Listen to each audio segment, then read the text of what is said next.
नमस्कार साथियों, स्वागत है आप सभी का अंकित इंस्पायर्स इंडिया पर। मैं हूं अंकित अवस्थी। आप है मेरे साथ में एक ऐसे खबर पर चर्चा करने के लिए जिसे देखकर भारत के बारे में आपके मन में विचार आएगा कि भारत वो समुंदर है जिसका कि समुद्र मंथन किया जा रहा है दुनिया के देशों के द्वारा, और ये इसलिए ताकि भारत से जो भी मैसेज बाहर निकले वो पूरी दुनिया के लिए इम्पैक्टफुल हो।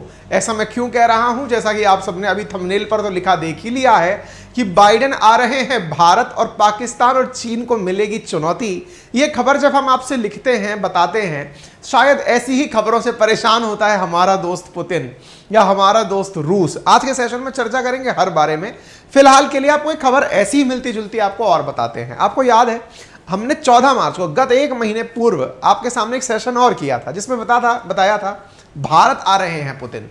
भाई साहब, भारत आ रहे हैं पुतिन, पश्चिमी देशों को लगेगा झटका। मतलब ये ऐसा हो गया है, इंडिया के बारे में एक खबर आती है पुतिन आ रहे हैं, पुतिन आ रहे हैं, अचानक टेंशन हो जाती है साहब। सब तरफ चिंता इस बात की, अरे वो आ रहा है। जेलेंस्की अपने विदेश मंत्री को इंडिया भेजते हैं, तुरंत जाइए और बात जाकर वहां करिए कि मुझे भी बुलाया जाए, मैं भी आना चाहता हूं। इधर सारे की सारे ये G7 देश चिंतित मुद्रा में हैं कि अरे पुतिन इंडिया आ रहे हैं, अब क्या होगा।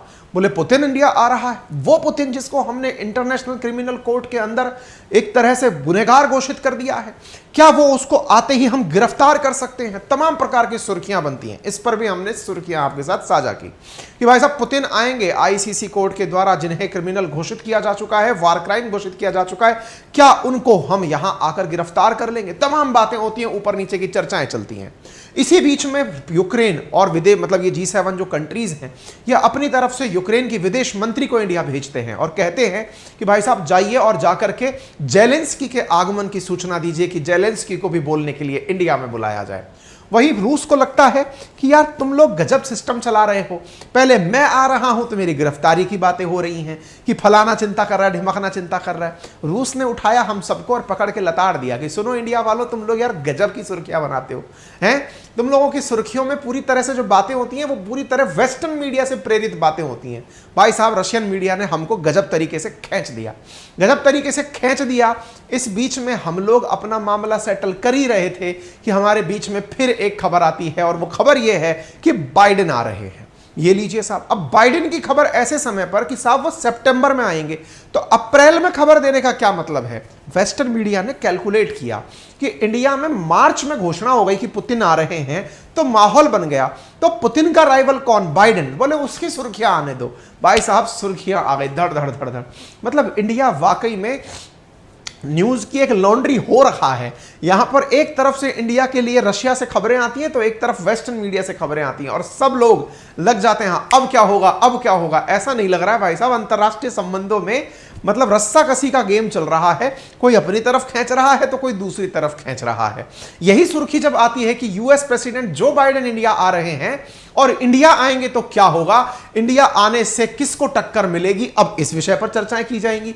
तो हमने भी वही कर दिया। जब यह सुर्खी आई है कि वो बाइडेन सितंबर में इंडिया आ रहे हैं, विदेश यात्रा में भारत वो पहली बार आ रहे हैं, और विशेष रूप से जब हम पाकिस्तान की चर्चा करें तो इसलिए खास चर्चा हो क्योंकि इमरान खान अपने पद से ही भले ही हट गए, लेकिन बाइडेन ने उनसे फोन तक पे बात नहीं करी। ऐसी स्थिति में भारत में बाइडेन का आना निश्चित ही मायने रखता है, और ऐसे समय पर आना जिस समय पर अमेरिका द्वारा भारत के समर्थन में यह कह दिया गया हो कि यदि चीन ने भारत के साथ किसी भी तरह की गुस्ताखी की तो हम भारत की तरफ से युद्ध लड़ेंगे। अब यह जानकारी जैसे ही मीडिया में है कि बाइडेन इंडिया आ रहे हैं, तो स्वाभाविक सी बात है कि चीन और पाकिस्तान को तो मिर्ची लगेगी, लेकिन अमेरिका इन दो को मिर्ची लगाने आ नहीं रहा है। उसे तो असली मजा देना है पुतिन को। अब देखने वाली बात यह होगी कि उस दिन क्या होगा जब सब मिल बैठेंगे 20 यार आने वाले G20 समिट में। लेकिन इससे पहले जिस अमेरिका की कूटनीति और वेस्टर्न मीडिया की हम चर्चा कर रहे हैं, उसके बारे में आपको थोड़ी सी जानकारी दे दें, और वो जानकारी है अमेरिका के डार्क सीक्रेट्स के बारे में। साथियों, एक ऑडियो बुक सुनी मैंने कुकू FM पर, जिसमें मुझे मालूम चला कि अमेरिका अपनी इमेज को लेकर बड़ा कॉन्शियस होता है। कॉन्शियस से मतलब कि दुनिया उसके बारे में क्या सोचे ये भी वो डिसाइड करता है। लेकिन इस ऑडियो बुक को यदि आप सुनेंगे तो आपको पता चलेगा अमेरिका के कुछ ऐसे अनछुए सच के बारे में जिसके बारे में चर्चा ही नहीं होती है। मैंने बुक का लिंक और एप्लीकेशन का लिंक कमेंट बॉक्स में पिन कर दिया है। एप्लीकेशन का नाम है कुकू एफएम, जहां पर ऐसी लगभग 10,000 ऑडियो बुक्स अवेलेबल हैं। उन ऑडियो बुक्स को आप ना केवल सुन सकते हैं बल्कि उनका नोट्स बना सकते हैं और अपनी कन्वीनियंस के हिसाब से जब आपको उपयुक्त लगता है कि आप जब कटिंग कर रहे हो, शेविंग कर रहे हो या ड्राइव कर रहे हो या फिर आप किचन में काम कर रहे हो, गार्डनिंग कर रहे हो, आप अपनी कन्वीनियंस के हिसाब से इन ऑडियो बुक्स को सुन सकते हैं। 10,000 ऑडियो बुक्स एक ही प्लेटफॉर्म पर उपलब्ध हैं विभिन्न फीचर्स के साथ, जिनमें drive mode feature, saving notes feature और स्लीप टाइमर फीचर जैसे फीचर उपलब्ध हैं। और हां, यदि आपको ये सारे फीचर्स यूज करने हैं तो चुकाना होगा 99 रुपीज पर मंथ। यदि आपने मेरा रेफरल कोड अंकित 50 यूज कर लिया तो पहले ही महीने आपको 99 रुपीज के स्थान पर देने होंगे मात्र 49 रुपीज। तो देरी किस बात की, आज ही जाकर सुनिए अमेरिका के डार्क सीक्रेट्स। बाकी फिलहाल उनके आने से इंडिया में क्या होगा ये चर्चाएं मैं आपके साथ कर लेता हूं। हाल ही में अमेरिका की तरफ से जब यह खबर आई कि सितंबर में भारत यात्रा पर आ रहे हैं राष्ट्रपति जो बाइडेन, तो इन खबर के आने से जिस व्यक्ति का नाम सुर्खी में आया उसका नाम था लू। अब ये लू कौन भाई साहब, ये है डोनाल्ड लू। अब ये व्यक्ति जिसने इस खबर को सबसे पहले बाहर निकाला है, ये व्यक्ति वो है जिसके बारे में इमरान खान कहते हुए पद से चले गए कि यही वो व्यक्ति है जिसने पाकिस्तान में इमरान खान की सरकार गिराई है। मैं खबर सुनाऊंगा, आपको दिखाऊंगा, जिसमें इमरान खान ने आरोप लगाया था डोनाल्ड लू के ऊपर। वही डोनाल्ड लू कह रहे हैं कि अमेरिका के राष्ट्रपति बाइडेन इंडिया आने को लेकर बड़े उत्साहित हैं और 2024 भारत अमेरिका के लिए एक बड़ा साल होने वाला है। उन्होंने कहा कि G20 में भारत के नेतृत्व ने उसे दुनिया की भलाई के लिए एक ताकत के रूप में खड़े होने की क्षमता और व्यापक बना दी है। भारत G20 की मेजबानी अच्छे से कर रहा है। हमारे कई क्वाड सदस्य नेतृत्व भूमिका निभा रहे हैं। यह हमें करीब लाने का अवसर मुहैया कराता है। मेरे प्यारे साथियों, आप सभी को ज्ञात होना चाहिए कि इस सितंबर 2023 के अंदर भारत G20 नेशंस की बैठक में सभी राष्ट्र अध्यक्ष, चाहे शी जिनपिंग हो, पुतिन हो, बाइडेन हो या फिर उन महत्वपूर्ण राष्ट्र अध्यक्ष जिनके कारण इकोनॉमी चलती है, उन्हें होस्ट करने जा रहा है। इंटरेस्टिंगली यह साल बड़ा खास है एशिया पैसिफिक के लिए। क्यों खास है? जहां भारत होस्ट कर रहा है G20, वहीं G7 का होस्ट बना है इस बार जापान। तो जापान एशिया पैसिफिक के अंदर, इंडिया एशिया पैसिफिक के अंदर, और एशिया पैसिफिक को ध्यान में रखते हुए एपेक की अध्यक्षता कर रहा है अमेरिका। तो देखने में बड़ी इंटरेस्टिंग है कि G20 के लिए इंडिया, G7 के लिए जापान और एपेक के लिए अमेरिका। क्वाड में 4 देश हैं, उनमें से 3 देश दुनिया के 3 बड़े इवेंट्स को होल्ड कर रहे हैं। और अगर ऐसी बात होती है तो निश्चित ही यह समय एशिया पैसिफिक का ही कहलाएगा। इसी वजह से डोनाल्ड लू ने कहा कि इस साल अमेरिका एपेक की मेजबानी कर रहा है, जापान G7 की मेजबानी कर रहा है और भारत G20 की मेजबानी कर रहा है। और ऐसी स्थिति में क्वाड के यही 4 सदस्य, ऑस्ट्रेलिया, अमेरिका, जापान, इंडिया, इनमें से 3 देशों के द्वारा इतनी बड़ी भूमिका निभाई जा रही है, इससे लगता है कि क्वाड शक्ति के साथ आगे बढ़ रहा है। उन्होंने कहा कि पहली भारत यात्रा को लेकर बाइडेन उत्साहित हैं। उन्होंने कहा कि राष्ट्रपति सितंबर में भारत यात्रा के लिए उत्साहित हैं। G20 के नेताओं के शिखर सम्मेलन में भारत उनकी यह पहली यात्रा होगी। हम आने वाले कुछ महीने में होने वाले घटनाक्रम को लेकर सच में उत्साहित हैं। मार्च में डॉक्टर एस जयशंकर ने अपने क्वाड समकक्षों के मंत्री स्तरीय बैठक के लिए जो मेजबानी की थी, चारों विदेश मंत्रियों ने रायसीना संवाद में भाग लिया था। भारत ने पिछले महीने हुई इस मेजबानी को शानदार तरीके से आयोजित किया था। हम इसके लिए वाकई इनके आभारी हैं। आपको याद होगा पिछले महीने हमने आपको बताया था कि दुनिया भर के विदेश मंत्री G20 बैठक में आए थे। सरगई लेवरोव भी आए थे, जर्मनी की विदेश मंत्री भी आई थी, जिनके सम्मान में गुस्ताखी हुई थी ऐसा मीडिया में आया था। लेकिन भारत ने सरगई लेवरोव, रशिया के विदेश मंत्री के सम्मान में रेड कारपेट बिछाया था। गजब सुर्खियां निकल कर आई थी। डोनाल्ड लू भारत की प्रशंसा करते नहीं थक रहे हैं। उनका कहना है कि भारत ने जो क्वाड मीटिंग आयोजित की, असल में हमने तो G20 की मीटिंग आयोजित की थी, लेकिन G20 में ये देश भी उपस्थित थे। चारों देशों ने मिलकर साइड में बैठकर अपनी भी मीटिंग कर ली। तो क्वाड के विदेश मंत्रियों की बैठक हुई। इससे डोनाल्ड लू ने कहा हम उससे बहुत खुश हुए। हम इंडिया के बड़े आभारी हैं कि उन्होंने इतने गजब तरीके से इस मीटिंग को होस्ट किया है। US on track to issue more than 1 million visas to India this year. और इंडियंस के लिए हम 10 लाख वीजा इस साल देने के विचार में हैं। यानी कि इंडियंस अगर हमारे अमेरिका आना चाहते हैं तो 10 लाख से अधिक इंडियंस को हम अमेरिका आमंत्रण भेज रहे हैं। इसका मतलब यह हुआ कि अमेरिका सभी तरह के वो प्रयास कर रहा है जिससे इंडिया के साथ उसके रिश्ते और प्रगाढ़ हो सके और भारत और रूस के बीच में वो जो खाई बनाने का काम कर रहा है वो और गहरी हो सके। बात हमने चूंकि इमरान खान की थी, इसलिए आपको याद दिला दें वो खबर जिसमें कि 3 अप्रैल 2022 की आप खबर देखते हैं। पाकिस्तान के प्रधानमंत्री तब इमरान खान हुआ करते थे। उन्होंने कहा था कि यूएस के डिप्लोमेट डोनाल्ड लू ही इन्वॉल्व थे कॉन्स्पिरेसी में टू टॉपल हिज गवर्नमेंट। अब आप इससे अंदाजा लगा सकते हैं कि डोनाल्ड लू कितना भयानक व्यक्ति रहा होगा जो इस समय भारत की तारीफ में बिजी है। उस डोनाल्ड लू का नाम इमरान खान ने लिया था कि यही मेरी सरकार गिराया था। बाय द वे डोनाल्ड लू है क्या, मैं बता देता हूं। असल में अमेरिका जो है ना वो पूरी दुनिया को अपना ही देश समझता है। जैसे इंडिया में होता है एक विदेश मंत्री, एक रक्षा मंत्री, एक विज्ञान मंत्री, एक मतलब सब इस तरह के मंत्री होते हैं। अमेरिका ऐसे ही अपना एक तो मेन विदेश मंत्री रखता है। फिर आप कहेंगे हमारे भी तो विदेश राज्य मंत्री एक और सबऑर्डिनेट पोस्ट होती है। अमेरिका में बकायदा दुनिया को विभिन्न हिस्सों में बांट रखा है और बटे हुए हिस्सों में से अमेरिका क्या करता है कि इंडिया के लिए या एशिया पैसिफिक के लिए एक अलग से डेजिग्नेटेड डेप्यूटी फॉरेन मिनिस्टर नियुक्त रखता है। इस एशिया पैसिफिक के लिए उनका एक अलग विदेश मंत्री है, उनका एक अलग ही आर्मी का जर्नल है, यानी डिफेंस में भी एक अलग पद है इस पर्टिकुलर क्षेत्र के लिए, जिनका काम है इस पूरे क्षेत्र पर पूरी तरह नियंत्रण रखना। सोचो उस व्यक्ति ने इमरान खान की सरकार गिरा दी थी, ठीक है ना। अब तारीफ हो रही है इस व्यक्ति द्वारा इंडिया की, तो निश्चित ही अमेरिका और भारत के अच्छे संबंधों की बात हो रही है और निश्चित ही पाकिस्तान को मिर्ची लगना स्वाभाविक है। लोगों ने खूब इस बात के भी आनंद लिए थे जब बाइडेन ने इमरान खान से फोन पर बात नहीं की थी।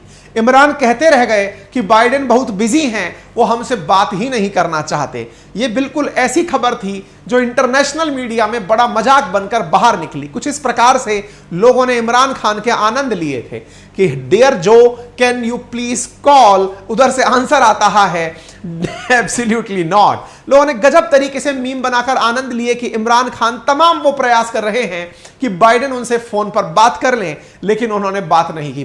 मूल वजह क्यों थी वो सबको पता है कि अफगानिस्तान में पाकिस्तान ने जिस प्रकार से अमेरिका की पीठ में छुरा घोंपा था वो बात अमेरिका को समझ में आ गई और उन्होंने दूध में से मक्खी की तरह इमरान खान यानी पाकिस्तान को निकालकर साइड में कर दिया, उसकी सरकार हटा दी और उसकी जगह शहबाज शरीफ की सरकार बिठा दी। खैर, इसमें इन्होंने यही संतोष किया कि बाइडेन एक बिजी आदमी हैं, उन्हें शायद हमारे से बात करने का समय नहीं है। फाइनली इनकी सरकार हटती है। अब बात करते हैं दुनिया में और क्या इंपैक्ट होगा बाइडेन के आने से, इंडिया को वो किस प्रकार से देखते हैं। तो सबसे पहली बात, यूएस जब इंडिया आएगा तो उसका सबसे बड़ा प्रभाव होगा भारत के साथ अपने डिफेंस टाइज को मजबूत करना। अब आप पूछेंगे डिफेंस ही क्यों? देखिए, ऑलरेडी भारत ने अमेरिका के साथ इस साल जो व्यापार स्थापित किया है वो रिकॉर्ड स्तर का किया है। आपको मालूम होना चाहिए अमेरिका की नजर में भारत चीन और पाकिस्तान के साथ कभी भी लड़ाई लड़ सकता है। ऐसी स्थिति में अमेरिका ऑलरेडी कह रखा है no nation is more important than India as US seeks to counter China. वो ये मानता है कि अगर भारत को चाइना से लड़ना पड़ा तो अमेरिका इंडिया के साथ है, क्योंकि अमेरिका के लिए इंडिया से महत्वपूर्ण इस एशिया पैसिफिक में और कोई देश नहीं है चाइना से झगड़ने के लिए। ऐसी स्थिति में US must offer full support to India in case of conflict with China. और ऐसी स्थिति में इंडिया के साथ हम पूरा सपोर्ट करेंगे यदि चाइना के साथ कोई कंफ्लिक्ट होता है। खबरें बड़ी इंटरेस्टिंग है साथियों। मैंने आपसे पहले भी कहा था कि अमेरिका हमारे साथ में व्यापार बहुत अच्छे से करता है। आपको जानकर खुशी होगी कि भारत से हमारा जो एक्सपोर्ट हुआ है यूएस के लिए वो 2.81% बढ़कर के 78.31 बिलियन डॉलर का हो गया है। लास्ट ईयर हम लोग 76.18 बिलियन डॉलर पर खड़े थे और जो हमारा इंपोर्ट है वो 50 बिलियन डॉलर का हुआ है। दैट मींस इंडिया ने अमेरिका को व्यापार में सामान बेचकर लगभग 28 बिलियन डॉलर का मुनाफा किया है, ट्रेड सरप्लस में रहे हैं। वहीं दूसरी ओर यही खबर एकदम ताजा 16 अप्रैल 2023 की है कि भारत ने चीन को सामान बेचने में गिरावट दर्ज की है। भारत का चीन के साथ व्यापार 1.5% की गिरावट के साथ 114 बिलियन डॉलर के अराउंड रह गया है। यह खबर अपने आप में काफी महत्वपूर्ण है, यानी इंडिया ने अपने आप में एक बड़ा कीर्तिमान स्थापित किया है। 78 + 50 यानी 7 5 12 128 बिलियन डॉलर का अमेरिका के साथ व्यापार करके नंबर 1 अमेरिका के साथ ट्रेड पार्टनर बन गया है। आपने कितना मुनाफा कमाया? 28 बिलियन डॉलर का। अब ये 28 बिलियन मुझे दे दे सांभा, यही कहने आ रहा है अमेरिका। हे इंडिया वालों, तुमने मुझसे व्यापार में पैसा कमा लिया, लेकिन अब मेरी बारी। अब मैं आपसे डिफेंस के संबंध स्थापित करूंगा। मैं आप लोगों को आकर के यहां पर गोला बारूद बेचूंगा और गोला बारूद में आप लोग कमाए हुए पैसे मुझे दे दीजिए। और ऐसी स्थिति में भारत के साथ ये आकर के रक्षा सहयोग की नई रूपरेखा तैयार करना चाहते हैं, क्योंकि असल में अमेरिका जानता है कि भारत रशिया से बड़ी मात्रा में वेपन परचेज करता है, लेकिन भारत का रशिया से वेपन परचेज करना इन दिनों बड़ा ही संकट में बीत रहा है। कैसे? हालांकि रशिया के साथ भारत का व्यापार सस्ता है, लेकिन संकट में है। क्यों संकट में है? क्योंकि हाल ही में भारत जो S-400 परचेज कर रहा था रशिया से, उसके पेमेंट पर बड़ा क्राइसिस आ रखा है। इंडिया डॉलर दे तो फिर उसको देने में संकट है। क्यों देने में संकट है? क्योंकि रशिया के पास से लौट कर आने में संकट है। डॉलर के साथ पाबंदी हो रखी है। ऐसी स्थिति में हमारा डिफेंस एग्रीमेंट उनके साथ अटका हुआ है। अमेरिका इसी को ब्लेसिंग इन डिस्गाइज ढूंढता है। अमेरिका ने भारत को तेल खरीदने में कोई पाबंदी नहीं लगाई, लेकिन वेपन के लिए भारत के लिए वो इकलौते विकल्प के रूप में खुद को पेश करना चाहता है। यही तो कारण है कि रशिया के कंपैरिजन में अब अमेरिका इंडिया को ऑफर दे रहा है कि आपको सस्ते वेपन चाहिए, छोड़िए, चिंता छोड़िए, मैं आपके यहां बनाने के लिए आ जाता हूं। और यही हुआ साथियों, इंडिया को अमेरिका ऑफर कर रहा है कि मैं आपके पास ही आकर के वेपन बनाने के लिए भी तैयार हूं। आप देख सकते हैं F-21 फाइटर जेट के लिए लॉकहीड मार्टिन जो कि अमेरिकी कंपनी है, वो भारत में ही फाइटर जेट्स बनाने का ऑफर दे चुकी है। जो देश कभी बना बनाया माल इंडिया को बेचते थे, अब वो ये समझ चुके हैं कि मेक इन इंडिया के तहत भारत आत्मनिर्भर होना चाहता है। बने हुए सामान को जैसे एप्पल इंडिया में बनता है, यहां से एक्सपोर्ट होता है, वैसे ही F-21 यहीं बने और यहीं से जाए, इसके लिए अमेरिका तैयार हो गया है। MH-60 रोमियो चॉपर देने के लिए तैयार है, C-295 ट्रांसपोर्ट एयरक्राफ्ट देने के लिए तैयार है। असल ये सारा मामला हथियारों के बेचने का है। पहले युद्ध पैदा करिए और फिर वेपन बेचने खुद हथियारों के सौदागर बनकर चल पड़िए। खैर, यह इंडिया है, आज का है, सब जानता है, अपने हित भी समझता है और अपने नुकसान भी समझता है। बाकी आपकी क्या राय है? कमेंट बॉक्स खुला है। हां, आपकी राय को हम अच्छे से समझते हैं जब आप हमारे वीडियो को सुनने के बाद लाइक कर देते हैं। यदि आपने ऑलरेडी सब्सक्राइब किया हुआ है, नहीं किया हुआ है तो वीडियो के राइट हैंड कॉर्नर पर एक सब्सक्राइब का बटन दिया है, उसे दबा दीजिए, उसका कोई चार्ज नहीं है। खुशी इस बात की होती है कि हम जब आपके पास कोई नई सूचना लाते हैं तो उसको आप तक पहुंचाने में कामयाब हो जाते हैं। बाय द वे, सेशन आपको कैसा लगा कमेंट बॉक्स में जरूर बताएं। कुकू एफएम का लिंक हमने कमेंट बॉक्स में आपसे पिन किया हुआ है, जहां पर आप पहले महीने हमारा रेफरल कोड अंकित 50 यूज करके मात्र 49 रुपीज में पूरे एक महीने के लिए 10,000 से अधिक ऑडियो बुक्स को सुनने का आनंद ले सकते हैं। साथियों, यदि आप चाहते हैं हमारे साथ हिस्ट्री, ज्योग्राफी, पॉलिटी, इकोनॉमी जैसे सब्जेक्ट पढ़ना और किसी भी परीक्षा के लिए पूरी परीक्षा को नेस्तनाबूद कर देना, तो जुड़ जाइए हमारे साथ अपने एप्लीकेशन अपनी पाठशाला पर। जी हां साथियों, गूगल प्ले स्टोर पर हमारा अपना एप्लीकेशन लाइव हो चुका है। 1 लाख से अधिक विद्यार्थी इसे ऑलरेडी डाउनलोड कर चुके हैं।